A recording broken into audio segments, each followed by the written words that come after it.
Johnson, our speaker for this morning.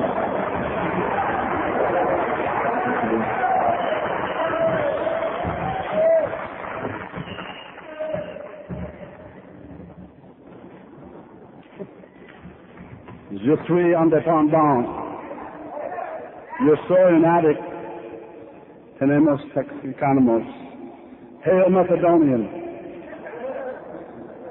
No matter how you put it, my name's Bill and I'm an addict.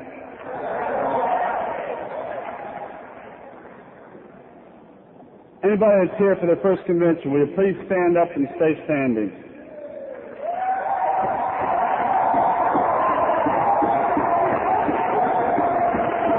Now, will somebody close by give him a hug? Somebody close by give him a hug. Give him a hug. Take it off of me.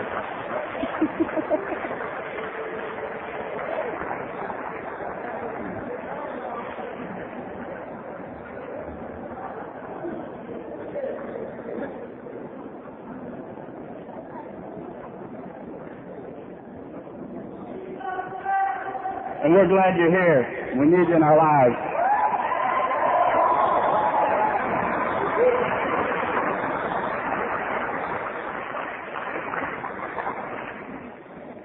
I usually share for about 3.5 minutes on what it was like, and about 50 minutes on what it's like now.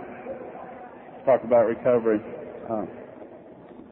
I first started using in a whorehouse in Panama Canal in 1965, drugs other than liquid. I got stoned, I got laid, and I caught the clap, and I went downhill for the next 18 years.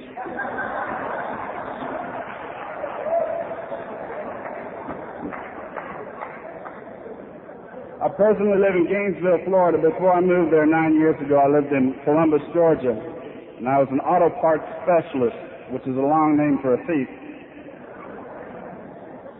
I'd buy old auto parts that you could sell to rebuilders all over the Southeast in a 1-ton truck. And I'd sell them to rebuilders in Atlanta.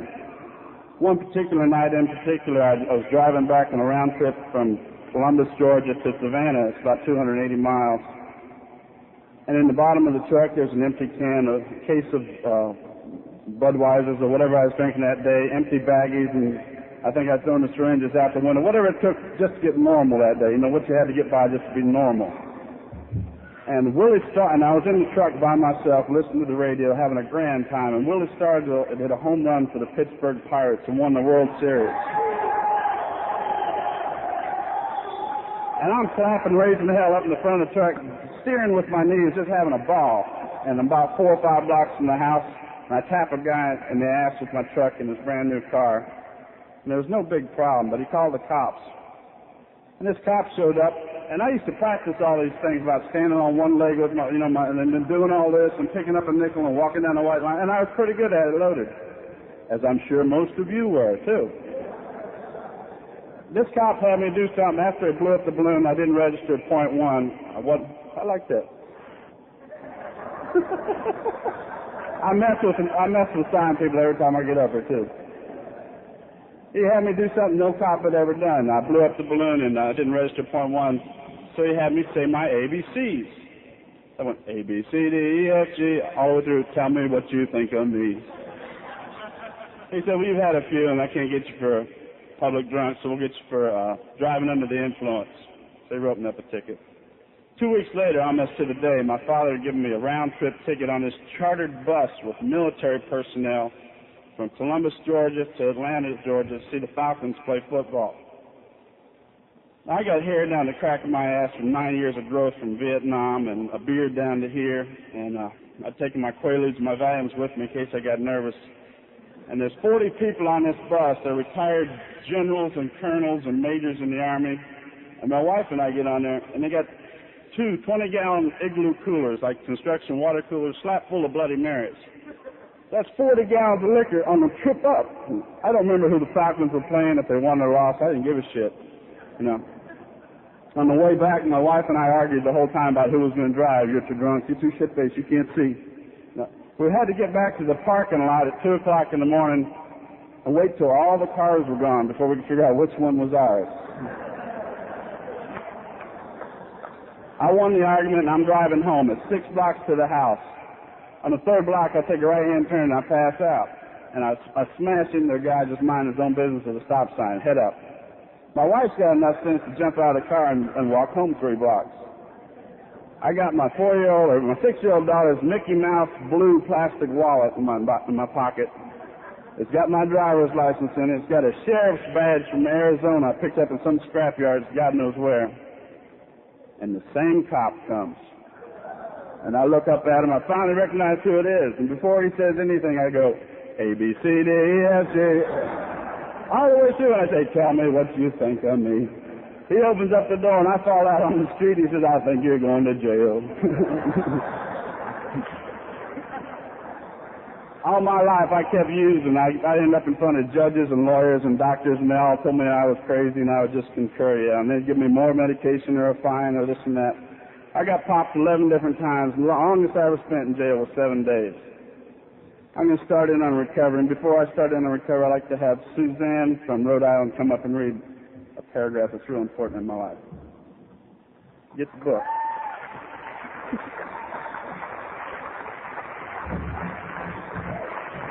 This is her first convention, and the newcomer is the most important person.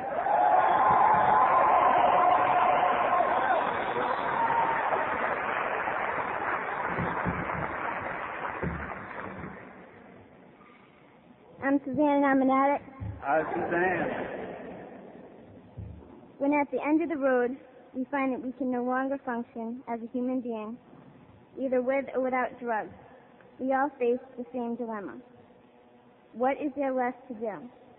There seems to be this alternative: either go on as best we can to the bitter end, jails, institutions, or death, or find a new way to live. In years gone by, very few addicts ever had this last choice. Those who are addicted today are more fortunate. For the first time in man's entire history, a simple way has been proving itself in the lives of many addicts. It is available to us all. This is a simple, spiritual, not religious program known as Narcotics Anonymous.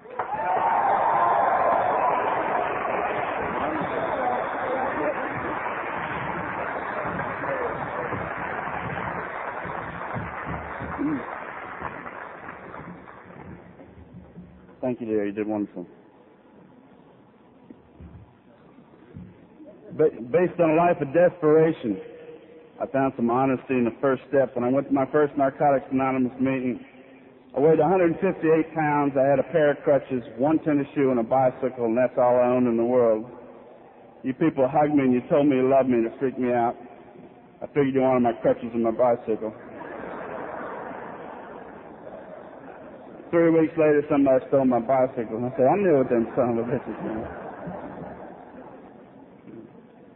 When I share, I like to share about principles and what they mean to me. And before I get into this, I'd like to thank the committee for letting me be a part of. There's 2 people here from Florida. That's wonderful. I don't know what the hell he's doing up here. As I travel all over the United States and come into meetings, I say, my name's Bill, I'm an addict, I feel right at home, and my world's getting smaller, and my family's getting larger, and you're my brothers and my sisters. What a gift, what a miracle. And based on a life of desperation, I found some honesty in the first step, admitting I didn't know how to live without using.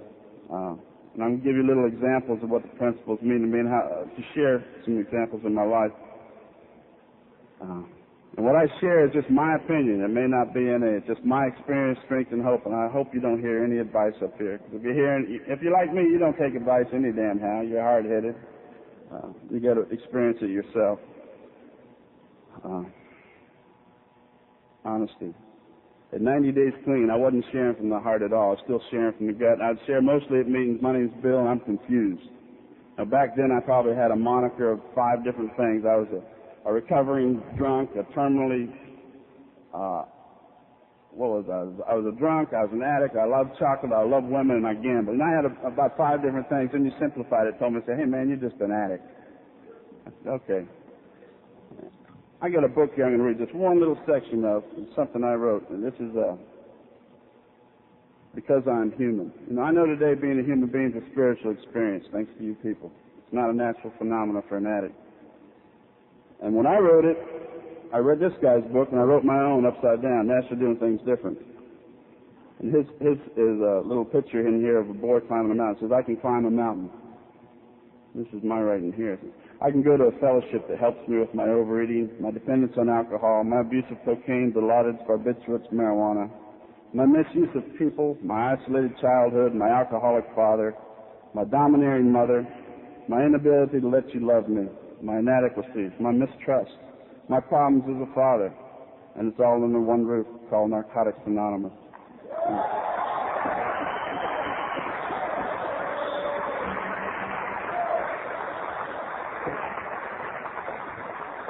The solutions to all the problems in my life are found here.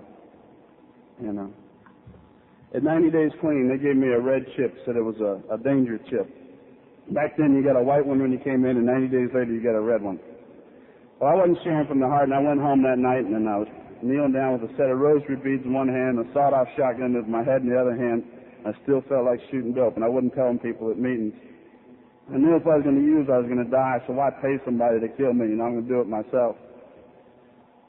And a phone rings, and I got to lay the shotgun down and pick up the phone, and the woman says, Mr. Bill, how you doing? She's in the program. I said, oh, I'm fine. Everything's wonderful.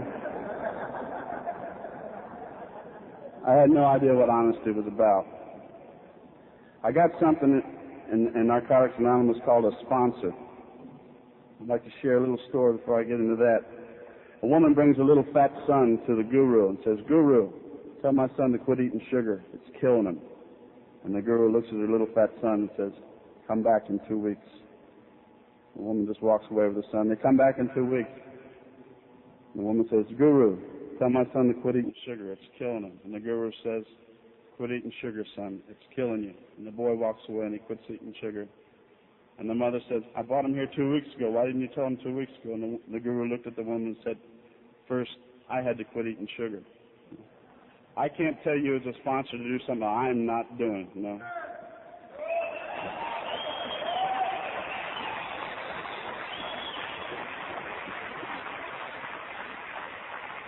I have a sponsor in Narcotics Anonymous. He has a sponsor in Narcotics Anonymous. He has a sponsor in Narcotics Anonymous. He has a sponsor, You people got what I want, At five years ago, when I had about 2 years clean, we finally got 7 meetings a week in Gainesville, Florida, and I didn't have to go anywhere else. I shared at a regional service meeting. The guy next to me wouldn't even let me cry. He wouldn't even let me cry. Facing a life of desperation, I found some honesty in the first step, admitting I didn't know how to live. I found some hope in the second step, and he told me I might be restored to sanity. In the first step, he told me I was powerless over a disease called addiction that wasn't a substance. It's all-encompassing. In the second step, I found some hope and a power greater than myself. A power greater than myself was a recovery text, was a meeting. One night, obviously, it was a phone call. It was IP. It's a pamphlet. There's something you shared in a meeting that saved my ass, It had nothing to do with God, thank God. Sanity. 3 addicts go moose hunting. They're on a pontoon plane. The pilot lets them down up in northern New York. He says, I'll be back in a week. We got room for 1 moose, you understand? They say, oh, yeah, we understand. So the pilot comes back in a week, and he lets down on the lake.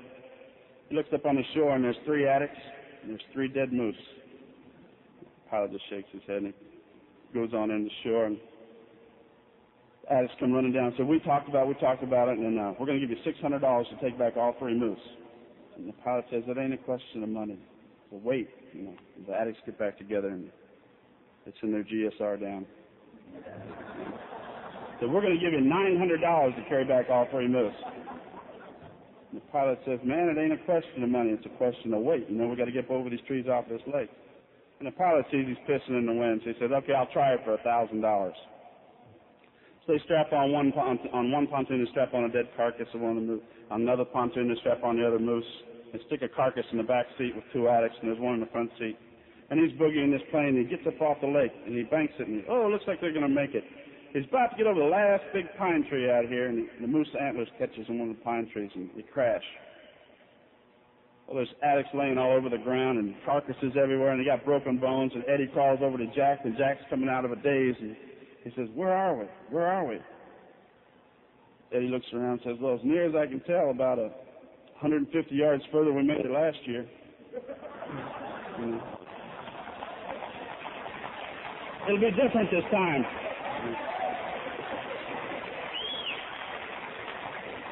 Insanity.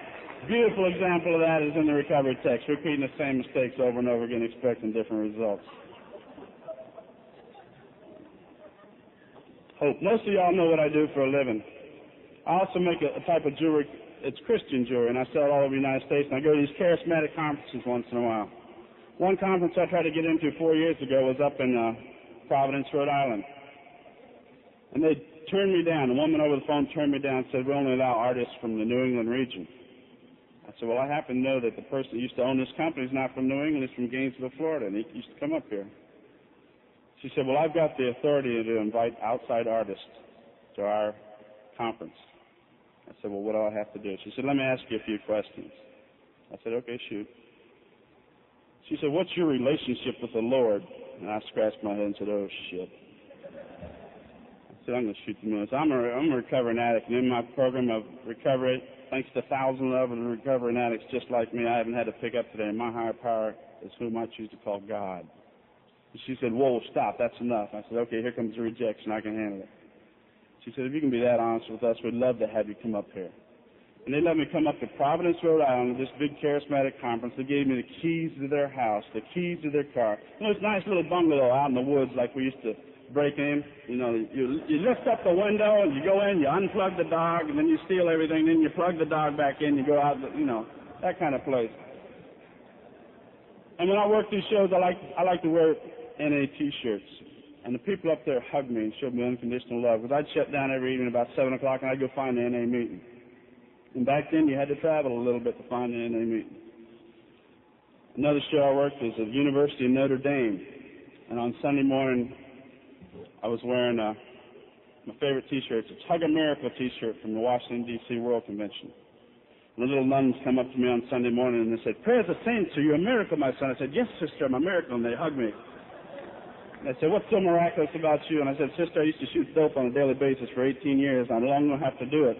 And she backed up, trying to clean her arms off, getting away from me. Based on a life of desperation, the honesty in the first step, the hope in the second step, I found some faith in the third step. I'm also a recovering Catholic.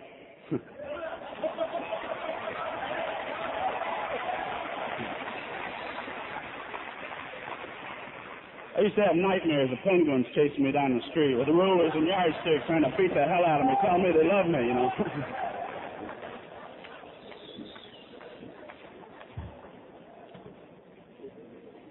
In the third step, it says we found a higher power of our own understanding. That's what's neat. The responsibility is back on me. Everybody's always wondering, what's God's will? What's God's will? God's will for me is to grow up, you know, to be responsible. It's real simple. It says we made a decision. I want to talk about God first before I get into decision. A little girl that's coloring. It sounds so much like my daughter Bridget. I always want to say it. She told me the story, but that'd be a lie. There's a little girl, 4-year-old, coloring in the kitchen. And her dad comes in making a cup of coffee. He says, "What are you doing? What are you doing?" She says, "I'm coloring." So he goes on making the coffee. He says, What are you coloring?" She says, "I'm drawing a picture of God." And he goes on and turns around and looks at her and says, "Nobody knows what God looks like." She just smiles and says, "They will when I get done." It's a God of our own understanding. I've got permission to share this story with a guy I sponsor in Memphis, Tennessee. He happens to be gay. He and I had done a fifth step together in Nashville about 2 months ago, and after 5 hours of intensive sharing, we were laying on the floor of this hotel, and I looked at him and said, "You don't have a God in your life that loves you." And he started crying. I said, "Yeah, I know." I said, "Well, we need to change your concept of God, you know." I said, "It's not me, it's not your mother, it's not your father. What are you comfortable with?" And we both thought for a while, and we came up with we're going to put God in a dress, throw some pearls around in there, put them in high heels. And he said, when I pray, I'm not going to say, our Father who art in heaven, or our Mother who art in heaven. He's going to say, girlfriend. You know, I will defend his right to have that girlfriend as his higher power till I die. You know, it's up to him.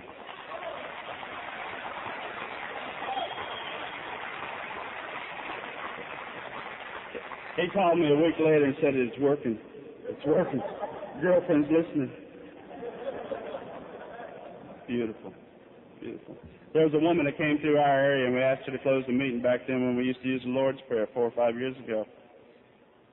And she said, our Mother who art in heaven. And that made sense. You know, my father beat the hell out of me all my life. You know, a warm, loving, caring God might be our mother. You know, today I know my God doesn't have a sex. It doesn't make any difference. I don't understand God. How can I as a human being understand a deity like that? I can see it in your eyes and in your hearts when I come to meet. I can see hope in your eyes and in your hearts. You know, is the guy here that had one day clean last night? Is he here? Okay. I was going to let him tell me how he stayed clean today. I'm a newcomer. No matter how much clean time I got, I'm a newcomer. I got to remember that.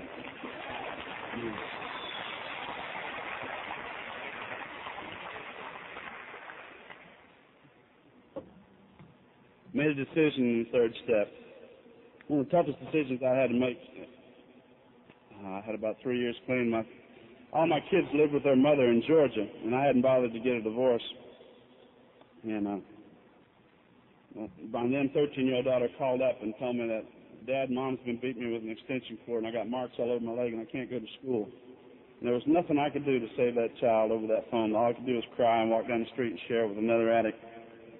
And I came back, and it forced me to get a divorce and try to seek custody of my children. And unlike most of you guys, I got a rap sheet like this, and in the state of Georgia, I lost the case. But at Christmas time that same year, all my children came to live with me for 10 days. I took the two little ones to meetings every night. And I wish I could pick up this program as quick as kids do. You know, it's neat to have children here amongst us now. When we were using, they always had to stay out in the car, in the alley, you know, or back home. You know. Now they're just, you know, we're big kids, and they're little kids, you know. And we spent 10 days together at Christmas, and I took the two, my daughter Bridget and my son Jeff, to meetings every night. And I was on one of these fad diets, which I'm still on now, where you don't eat any red meat, you don't eat any sugar, and I was going to have, in 30 days, I was going to lose 25 pounds and have any woman in the world just laying at my feet, whichever one I wanted. You know. Pick a color, any color, you know. Ain't happened yet. But I'd go home after meetings at night, and I'd look at that icebox, and my daughter Bridget would say, remember, Dad, just for today, and I'd want to strangle her.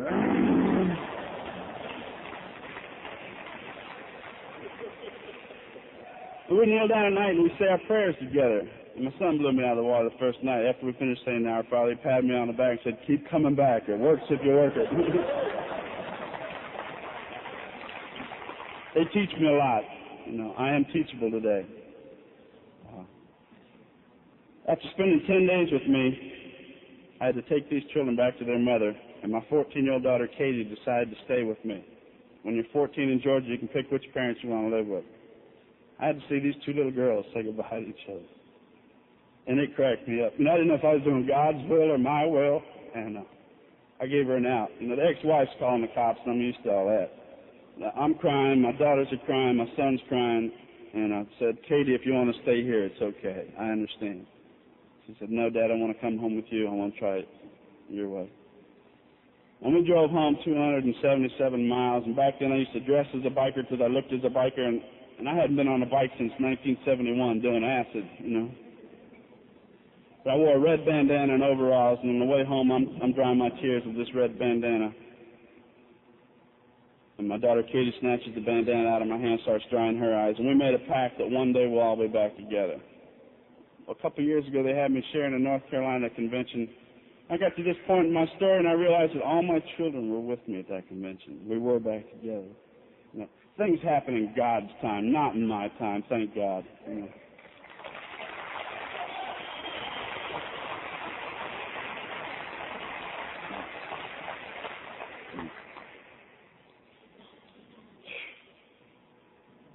based on a life of desperation. The honesty in the first step, the hope in the second step, the faith in the third step. Found some self-discipline in the fourth step when I had to write my fearless and searching moral inventory. I finally got sponsored about, I think, 2 weeks clean. And he had me sit down and write the steps. It's a miracle. I don't know how sponsors are put in our lives, but they just happen to be there at the right time. Just right on time.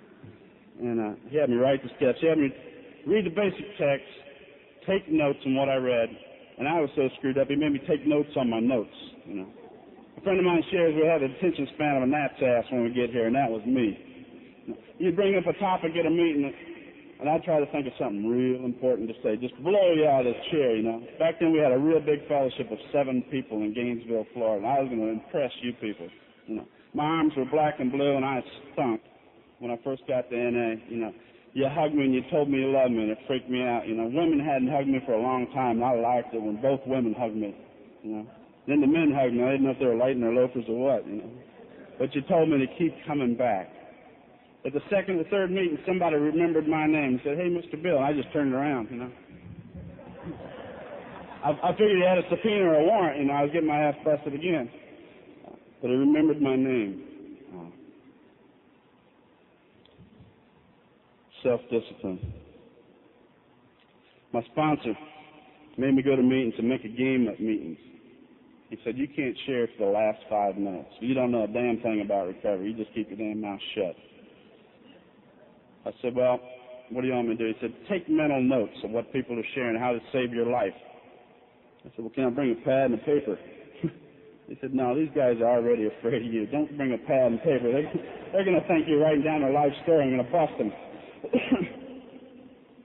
So the first night he gives me a pop quiz after I'm doing this. He says, "What do you hear tonight?" I said, "Well, the little Jewish guy from Miami shared," and he said, 74 times in 3.5 minutes. No. He said, "What did he say about recovery?" I said, "Hell, I don't know. I was counting all of your notes." He said, "Keep coming back. It might even work for you. Who knows?" My sponsor had 11 months clean back then. Nobody had 11 months clean back then. That was the guru, man. He was the one. He had a job and a girlfriend. He had everything I wanted.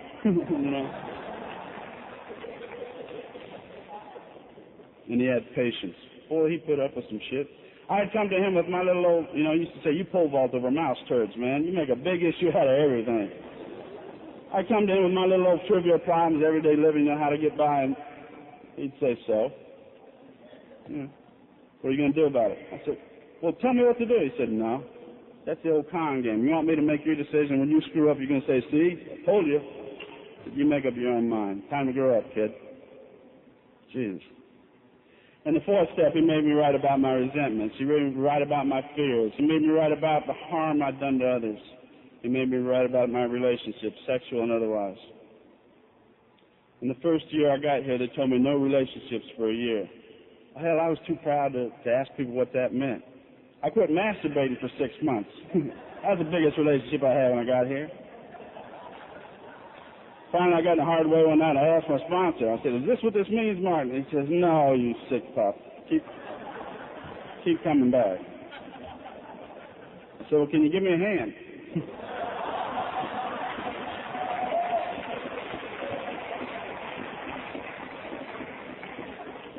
He said, "You are sick."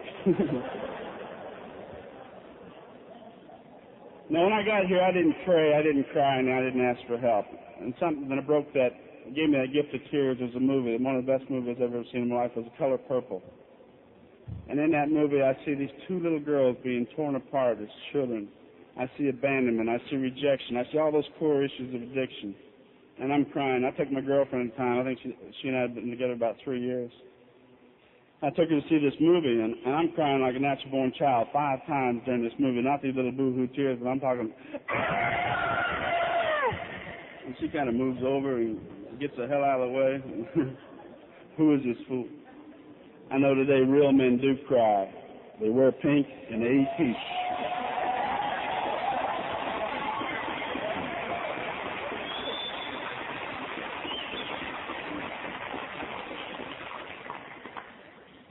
I'm also a Vietnam veteran. I was there in 68, 69, and 70.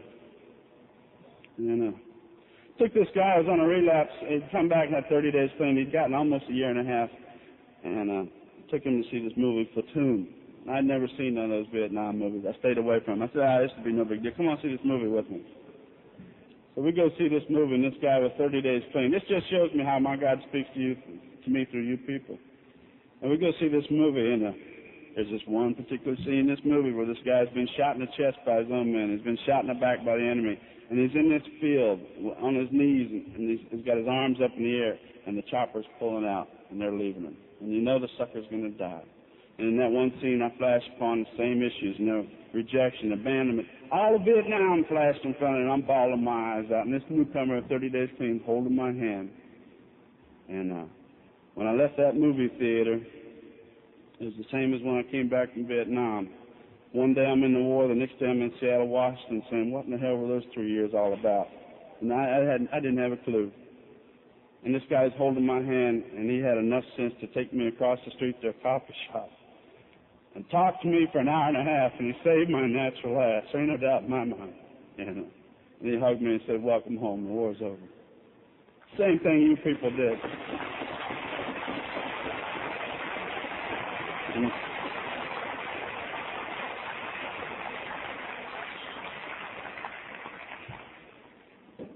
one time I was having a lot of problems with faith, trying to figure out God and define God and figure out a cubbyhole where God lived and what his credit card rate and what kind of car he drove and everything.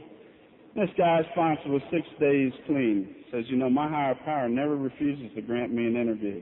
I said, well, say that again. Let me write that down. My higher power, out of the mouths of babes. When I wrote about my resentments, resentment's always caused anger and hatred. I know today hatred's too powerful an emotion to waste on somebody I don't even like.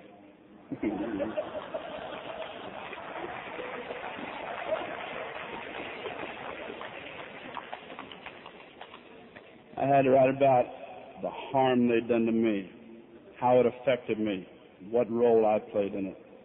At first, I didn't want to do it. My sponsor made me sit down with a legal pad, the infamous legal pad. We're all lawyers. A pen, and he made me say a prayer and do it for 15 minutes a day. Because he knew I'd get obsessed and compulsive about it in 15 minutes. I ended up writing on resentments, and I didn't think I had very many. I wrote 47 pages about resentments. I remembered 41 names alone from Vietnam. Slow down, no running the pool. And he told me what to do with these resentments after we got done. I had to pray for these people to have everything I wanted. I had to confront these other people. I wrote about my fears, and one of the biggest fears I had when I got clean was my children wouldn't love me anymore. At 2 years clean, I was coming home from work one day and saw a little red dog, looked like a Wolverine, in this fenced-in yard. And he'd been there for 4 days. The people dragged up for a long weekend. They just left him there, no water, no food. I did the same thing you would have done. I picked up that dog 2 houses from my house and took it home. Butcher's got 5 years clean now.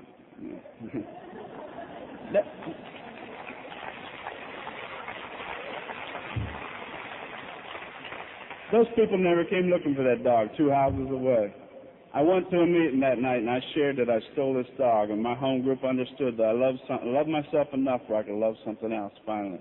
And they said, welcome home. It took a while for me to learn how to love. Today, no matter where you've been, no matter what you've done, you deserve all good things in your life. And you'll find them here in this fellowship, beyond your wildest dreams. Miracles, I like it when you do miracles like this, right? How you do miracles? Miracles, right. Wonderful happenings. Wonderful happenings, I love it. That's a miracle, yeah. Can you do this? No. Oh, okay.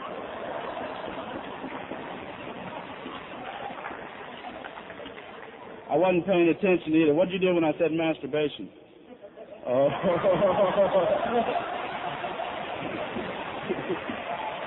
And if your left hand...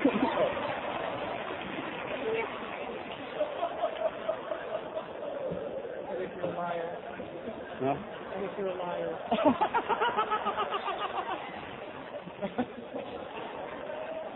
We won't be on the world tape. No problem. I'll get over myself. wrote about my fears, my resentments, the harm I'd done to others. And then I shared it in a fifth step. And fifth step to me takes courage. I shared it with my sponsor, and he was sitting on the couch for 4.5 hours listening to me share.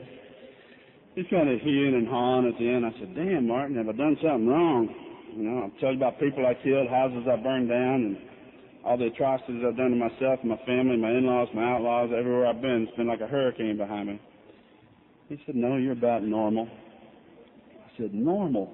He said, yeah, you're an addict, aren't you? I said, yeah. He said, well, you're about normal for an addict. And he shared some of his fifth step with me. I said, man, you're sick. He said, yeah, so are you, and that's why we're here. I found some trust in the fifth step besides that courage. I let somebody know who I was, and he didn't laugh at me. He hugged me and he told me he loved me. You guys have never laughed at me. You've laughed with me, you know. I can get up here and tell my story, and I'm telling you a story. It's the same basic thing. We go from desperation to love, you know. We go from feeling like we're nothing to realize we're human beings, you know. We got some self-esteem in this fellowship. And sitting out here, we are so talented. We got plumbers, we got lawyers, we got doctors, we got nurses, we got teachers. Now, we ain't in jail no more, man. What a miracle. We aren't an institution, you know. They labeled us schizophrenic crazy, so we'd never be able to tie our shoes, you know. For a long time, I believed them. But thanks to this fellowship, all things are possible. There's no limit to the amount of love in here. You can just feel it. And when you say miracle, I used to do a children's meditation where you put your hands up like this, and you stare into the other person's eyes, and you touch fingers. You don't say anything. You just breathe in good thoughts about the other person, and they're your friends from then on. We're living, breathing miracles. What did we hear the first night? I am. You don't remember what it was either. An active, something about miracle. I don't know. I wrote down I am that. Inspirationally activated miracle. I am. Yeah, I love it. And the courage in the fifth step. Based on a life of desperation, the honesty, the hope, the faith, the discipline, and the courage.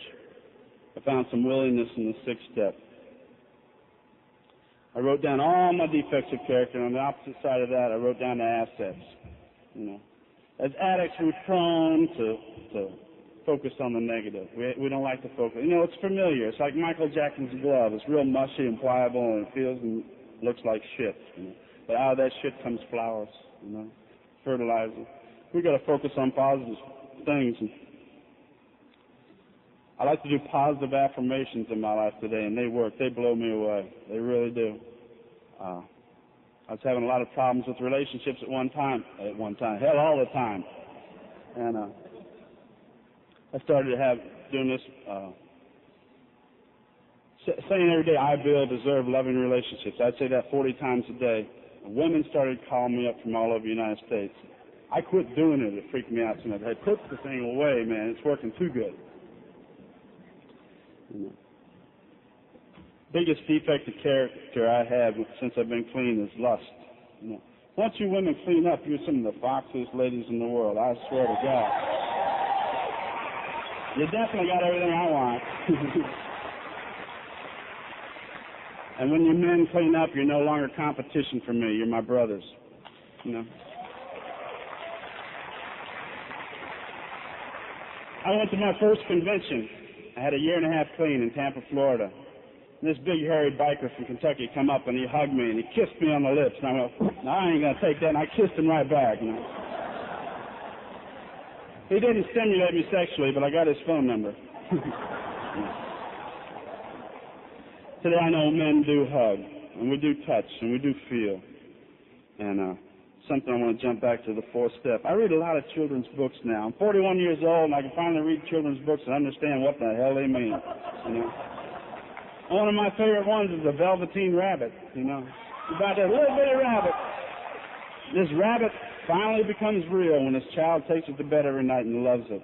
You know, loves it, and it becomes real. And that's what happens to us here. We finally become real when we get in here and we love each other. A lot of people say they're real happy to be here. Well, I'm happy I can be real here. You know, finally got a place I can be real. You know, and it's okay. Another one I read to grown men, a little child's book that says there's a monster in my closet. And so a little bitty kid about 4 years old, and he goes to bed every night with a Davy Crockett coonskin cap with a raccoon tail and a little old pop gun. And he knows there's a monster in that closet, like we all got monsters in our fourth step, right? And he doesn't know what to do about this damn monster in the closet. And he finally figures out what to do. And he jumps up out of bed one night with that pop gun and he eases around. Sure enough, there's this big purple-headed monster there, and he got big old warts and scars, you know, and shooting in the neck or what, I don't know. Take that back. But he knows that, he sees that monster, and he finally knows what to do, and he puts that pop gun on that monster, and he makes that monster get in bed with it. And the monster becomes his friend. When I tell you my secrets, they wither in the sunlight. I no longer have anything to be afraid of. Because your life is basically just like mine. When I share, a lot of women coming up after I share, and they tell me about their incest issues and things like that, all those secrets in their closet, I gently try to steer them back to their sponsor. I said, you can tell me, you can tell her. A lot of the men will come up and share about being sodomized in jail and doing all these other things and being beaten as a child. The way I see women make it in special cities around the United States like Columbus, Ohio, and Nashville and Atlanta is by sticking with the women. You know, women make it with the women, and the men make it with the men. You know, we're going to find a temporary fix in each other's doors, but it ain't going to last long. About 5 years ago, I was down in West Palm Beach, and I attended this retreat, and my relationship was on the rocks. Things weren't going good, and I was going down there to see how many notches I can put on my gun, old gunslinger, right?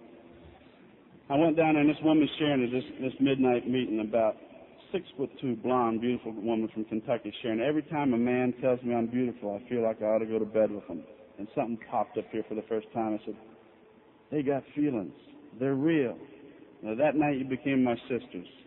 I haven't found it necessary to use a woman like a drug since I've been clean. And I've never gone to bed with a woman that had less than a year clean. I won't do that. I will not compromise that principle.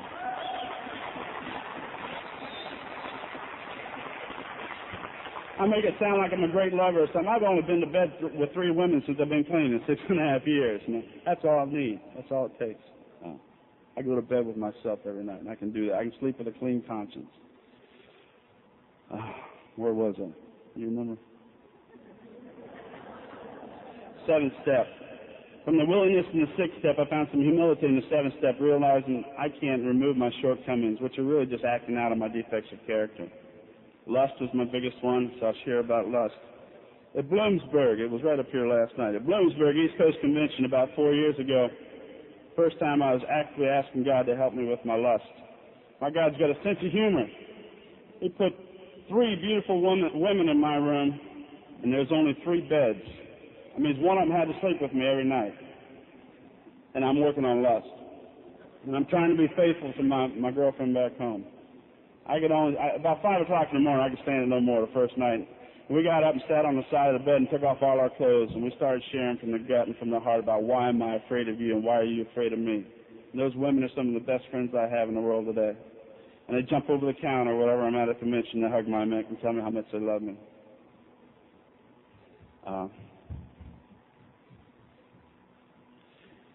Humility. When I had to leave, when my first sponsor left town,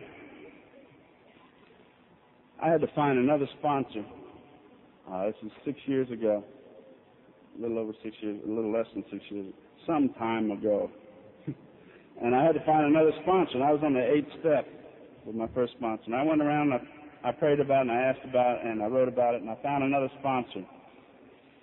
My sponsor, the guy asked to be my sponsor, said, well, you got to go back to the first step. I said, well, wait a minute, you don't know who I am. I started these 6 meetings here and these 3 prison meetings here, and we got a fellowship of 93 people coming to meetings now because of. I said, wait a minute, it ain't because of me, and I didn't do. I used to shoot dope in the bathroom at the AA meetings, and I was sober. And I finally asked these people for help, and they lovingly did the best thing they could do. They steered me to these other people they called deranged that started another meeting called Narcotics Anonymous, and there was 5 people. And they asked me to leave, and that's the most loving thing they could do. And I realized I was violating their traditions by being there, you know, because I'm an addict. That ain't the substance. And it works. This program works.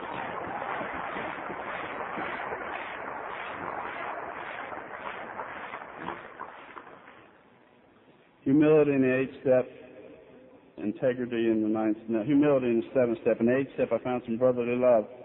I made a list of all the people I had harmed from the 4th step. The people I had harmed the most were my immediate family members. My mom was dying of cancer about 4 years ago, and I was trying to make the best amends I could to her. And I didn't have any money back then. I still don't have any now, but I told her my story, and for 8 years they disowned me. And they read about me in the paper once in a while. They never called, and they disowned me.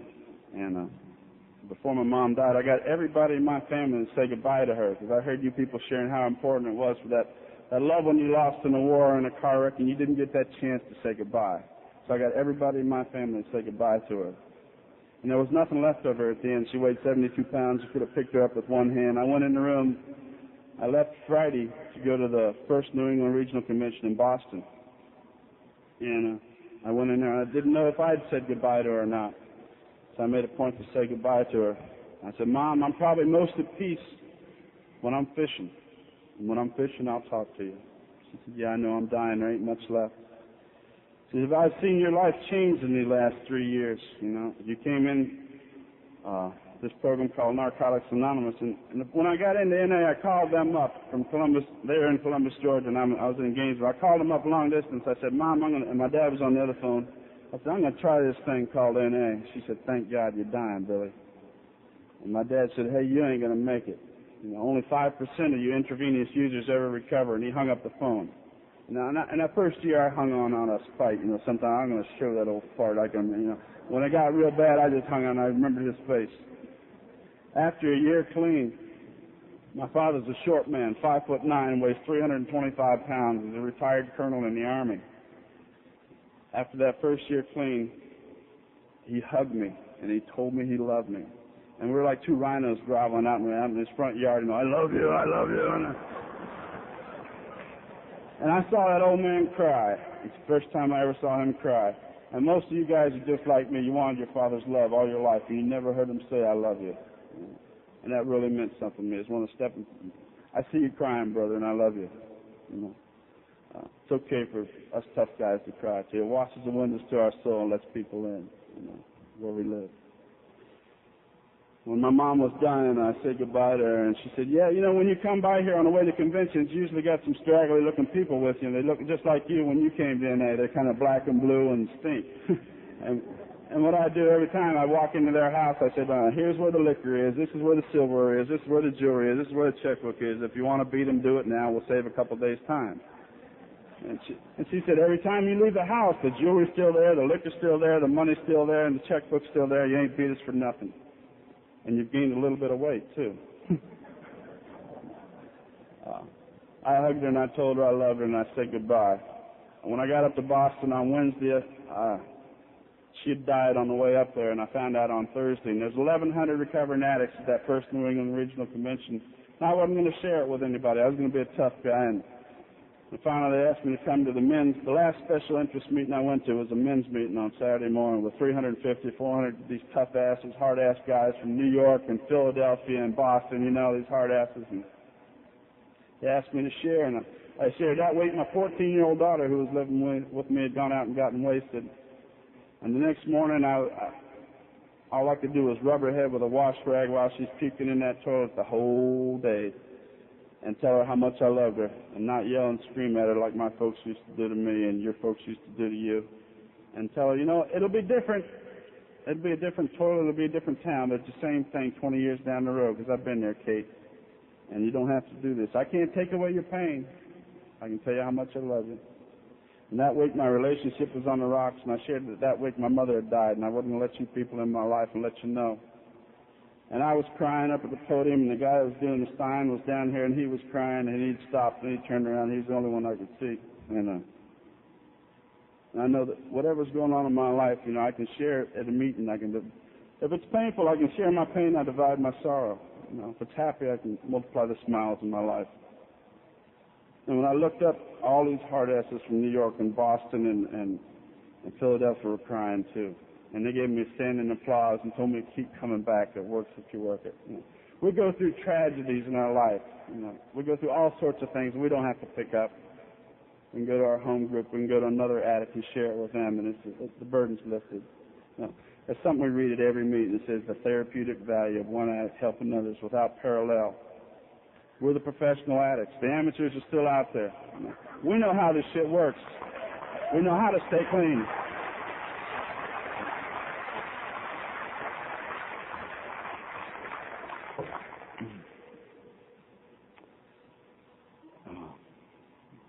Another amendment I got a chance to make was in '67, before I went in the Army, I was flipping hamburgers for a guy in Columbia, South Carolina. He was paying me 95 cents an hour, and I didn't figure it was enough money.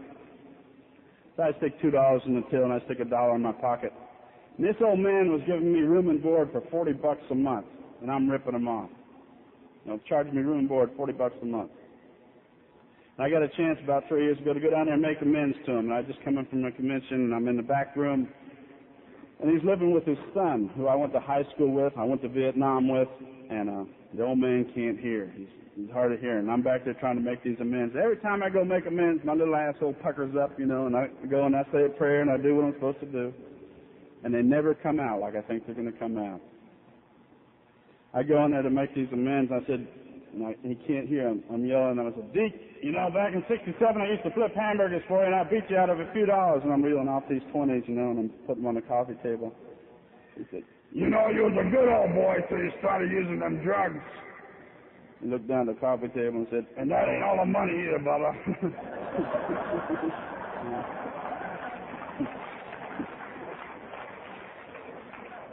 I would have shit my pants if he said, keep coming back. It works if you work it. Now, my first couple meetings, I wanted what you people have. And relapse isn't a requirement. I've got one white chip. That's all it took. I never went to a treatment center. You know. If I can make it, anybody can make it, believe me. You know. I went to my first couple meetings, and you people shared it just for today. You don't have to use anymore. I said, okay, I'll try that. So I come back a week later. Just for today, I didn't use. Now what do? And at the end of the meeting, they said, just for today, you don't have to pick up anymore. I said, bullshit. They tell me if I don't use and I don't pick up, it's going to get better. But I kept coming back, you know. You'd share at meetings. Finally, after my sponsor made me listen, you'd share at meetings. I'd sit there and I'd cross my legs and I'd have to pee, and I wouldn't go pee because I was afraid I was going to miss something and save my ass. And you'd say something about cocaine, I'd have to go shit right away. In the 9th step, I got some integrity back, you know. Based on a life of desperation, honesty in the first step, the hope, the faith, the discipline, the courage, the willingness, the humility, the brotherly love, the integrity in the 9th step. Another amendment I'd like to share is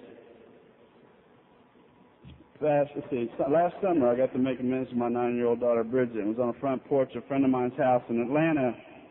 And I asked her to come sit with me in this big rocking chair. And I just held her for a while, and I hugged her, and I told her how much I loved her, and I couldn't make up for those 7 years when I just left them. All I did was pay the bills, but I just wasn't there. I used to beat myself up as a parent, saying probably my biggest failing is as a father. And when I get my kids every summer, I get them for a month, so they bring out the little child in here, you know, and we have fun. And we usually have a thing we call taking a nap in the afternoon. And we're all yawning. I'm going to take a nap. And we're all out over sleeping. We're going to go take a nap. And we get in there in that bed, and none of us take a nap. We tickle, and we hug, and we play. And then we end up reading children's books to each other. And we have fun. Something that helped me realize there is a child inside of here happened at the NA convention about some time back. Some special friends of mine from Columbus, Ohio. There were 12 of us sitting in this room, and 6 of us sat in chairs, and we meditated. And we listened to this music, meditational music. And the 6 people stood around behind them, and they massaged the 6 people that were sitting there.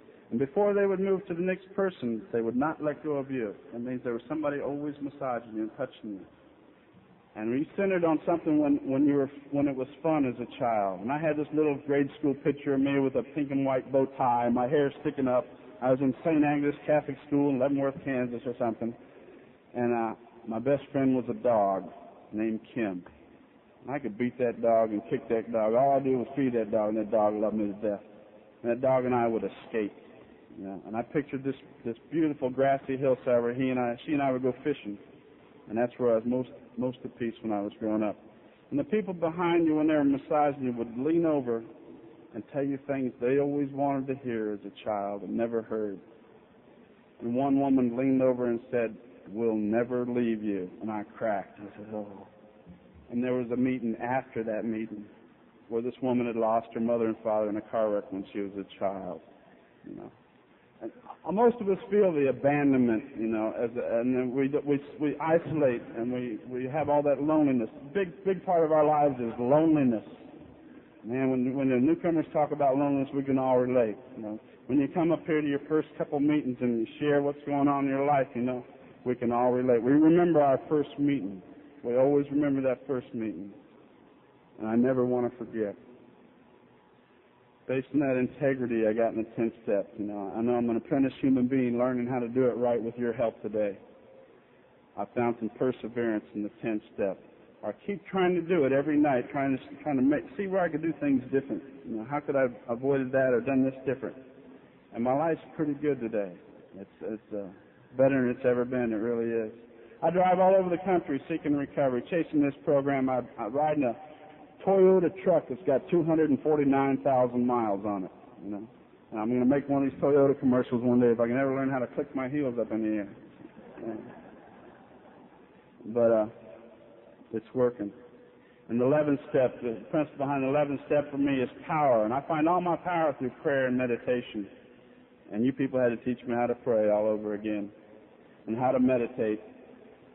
I live with two men who are recovering addicts, one who was in an institution for like 7 years. And we took a meeting into this institution, and he was the only guy in there I saw had a spark. And he asked me for suggestions on how you staying clean, man. So we gave him this black and white book. It Works. You know, I think it's the second edition of our 6 editions of It Works, How and Why. And we gave him this book, and he started reading, and his ass caught on fire. You know what I mean? And he's got a 1.5 years clean. He's been out since December, and he's living at my house. And he's one of the most beautiful human beings I've ever met. And H&I works. And I'm going to talk about that in the 12th step, but I just want to share that for a minute. Prayer, I know I shared that. Prayer and meditation. The three of us, when I'm home, we sit on the front porch of my house, double-wide trailer, and it overlooks this beautiful botanical lake. And we meditate, and we try to be still and be quiet and listen. And it's neat to see 3 grown men get excited about sunsets and about eagles and about hawks and about fish, you know, things we never even saw while we were using, you know. And we can identify 5 different kind of woodpeckers now, you know, besides woody woodpeckers. And the little things in life are real exciting today. From that meditation, the prayer, the power in my life comes from that. And I guess the 12th step, which is service. Service is synonymous with love to me. You know, we keep what we have by giving it away. What was so freely given to us, we give it to somebody else. It's like a huge pyramid. It just keeps growing and growing. This year we're going to have a World Convention in Florida, and they're going to have probably 8,000 to 10,000 recovering addicts down there.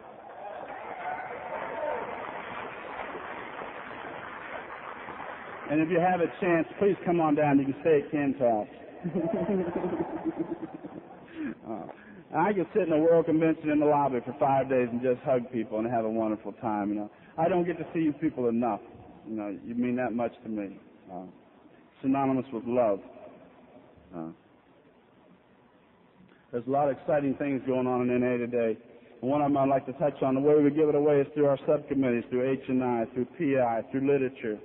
And a lot of things are going on in literature today. And we're just about on the verge of having our own meditational book, you know, NA, written by addicts, for addicts.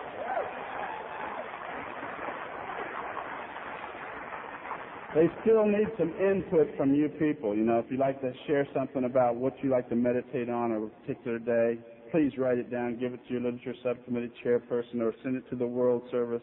You know, they'll listen. They're trusted servants, not serpents. And they will listen. Love. H&I. I love to go to prisons and share. You know, they're my kind of folk. I was in Columbus, Ohio a couple of weeks ago, and I was looking around at this meeting called the Grateful Not Deadheads. It's a meeting on Tuesday night in Columbus, Ohio. And I saw a guy that I'd shared with in prison for 2 straight years, and he was at that meeting. And he's a week away from 3 years clean. I just jumped over the table and ran over and hugged him and told him I loved him. And he started crying. I started crying. When I go in the prison meetings and share, I'll stand by the front door, and I won't let a guy get out of there without hugging him. You know, some of them will back up and say, hey, I ain't going to kiss you, man. I ain't going to kiss you. I'm just going to hug you. You know, we grew up without hugs in our lives. We grew up whenever a man touched us, we were going to get robbed or beaten. You know, we don't have to be beaten anymore. A couple of years ago, they asked me to share in Bowling Green, Kentucky, and I'd written a song called Just for Today. And my children were with me back then. She's plugging her ears. My children were with me back then, and it was outside, and they were doing what kids do. They were playing and running around, and I sang at the end, and they weren't there to hear it. And the next week, they asked me to share in Lebanon, Pennsylvania, and the guy that chaired that meeting was here this morning. And when I got through, I sat down, and I was finished. And my daughter Bridget came over and said, Dad, are you going to sing tonight? I said, no, I'm already through. And the people in the room said, oh, yeah, Mr. Bill, sing. So I sang this song, and when I got through, my daughter came over and said, Daddy, don't sing no more. My honesty committee.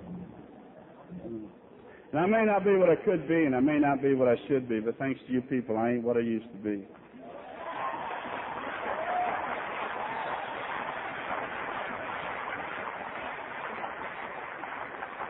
I'm going to ask some more people to stand. Now, I don't do this to embarrass you just because I want to give you a hug or people around you need to give you a hug. Who's in their first 30 days of being clean? Please stand up. Please hug them. Please somebody hug them. Oh, man. That's cute.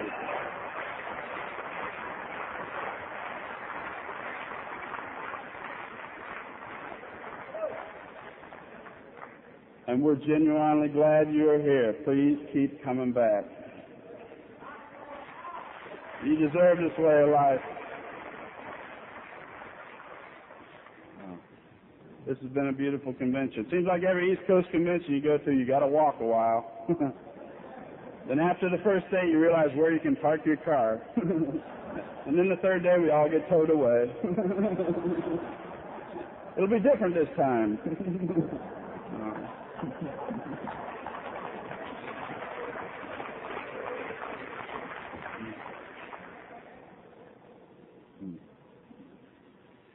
If you're in your first 30 days or your first 20 years, no matter what goes on in your life, you don't have to pick up anymore. I think you know that by now. What I heard in my first few meetings was just for today. You don't have to use anymore. I wrote this little song called Just for Today, and somebody in here prayed for tolerance and patience this morning, so you're going to get a double barrel full of it. Just for today. Just for today, I ain't got to use. Just for today, I know how to choose. I made up my mind to leave the other life behind. Just for today, I think I'll try it. Thank you. I love you.